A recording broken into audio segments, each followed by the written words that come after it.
আশ্রয় নেওয়ার কারণে দ্বিখণ্ডিত করে দেওয়া হয়েছে।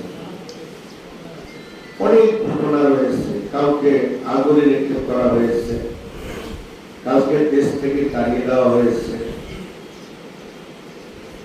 কাসাসুল আম্বিয়া একটা বই আছে, পড়ছেন? কে কে পড়ছেন? একটা আত্মরণ দেখি। কাসাসুল আম্বিয়া, মাশাআল্লাহ, অনেকেই পড়ছেন।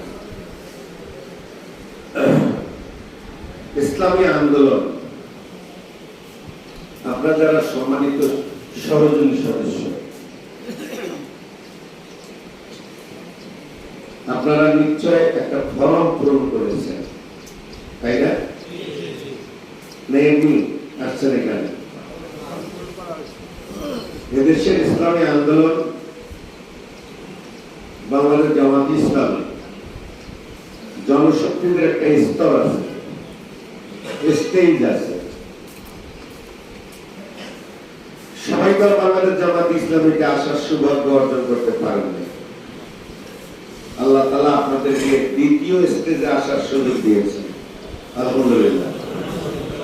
এমনি এদেশে ইসলামী বিপ্লব হোক, এদেশের মানবতার মুক্তি পাক, এদেশে ইনসাফপূর্ণ একটি রাষ্ট্র গঠন হোক, এদেশে